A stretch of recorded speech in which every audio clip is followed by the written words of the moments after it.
From pandemic pressures to a string of buy-the-dip opportunities, Salesforce's recent Q3 results threw the stock to a multi-year high, making a dramatic reversal. Let's talk about it. Thomas, today we're hitting on stock reversal of Salesforce. And as you know, stock market reversals are kind of a tricky pattern to trade, but you're one of the experts here on these types of things, so fill us in. Right. Reversals are tough to trade because I think that they're misnamed, and that misnaming can lead to some improper expectations. So a technical chart reversal is a change in the trend. That could be from down to sideways or down to up to sideways, or up to down.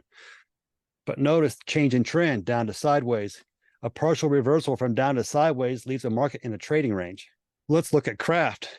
You can see here that Kraft was in a sustained downtrend, hit a nice solid bottom here, formed a reversal, but didn't complete it. Now it's stuck in a sideways trading range.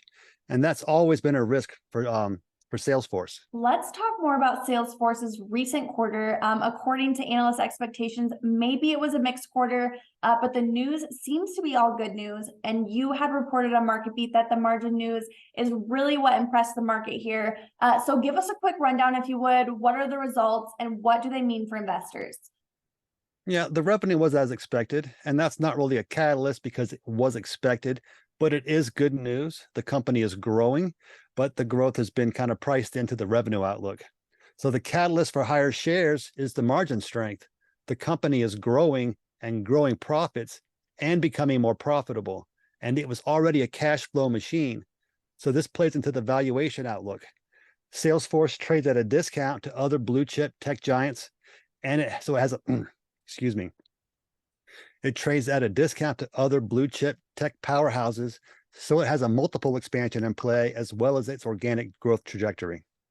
Okay, so Thomas, despite not paying dividends, Salesforce does repurchase shares. So what impact does this repurchase strategy have on, let's say, financials and overall shareholder value? Right, so the repurchases help to increase shareholder value. Company equity divided by fewer shares equals a higher value per share. Share count is down about 2% year over year.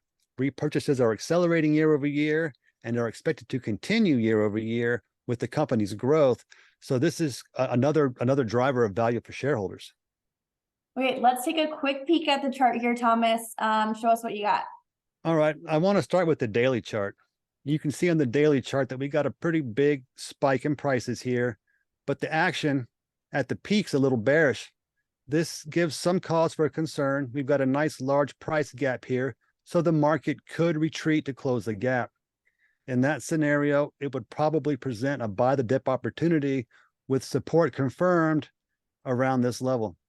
The weekly chart is much more bullish looking. On this chart, you can see the downtrend. You can see the shoulder, head, and shoulder of the head and shoulders pattern. This pattern has completed the reversal by breaking to a new high. This new high was formed with a large green candle, one of the largest candles on the chart, which is significant. It's a stronger than usual day. We're also showing support at the top of this trading range here. That trading range should provide resistance, but with support evident here, what that's telling me is that bearish traders are starting to switch their tune, switch their positions into bullish positions. And in that scenario, the market could easily continue moving higher. Great insights as always, Thomas. I truly enjoy having you on these videos with me, and I hope our viewers enjoyed this one as well. Go ahead and leave us a comment down below if you have thoughts on Salesforce or even any other market moving events that you want us to cover. So yes, leave us a comment down below. We look forward to chatting with you again. Until next time, thanks, Thomas.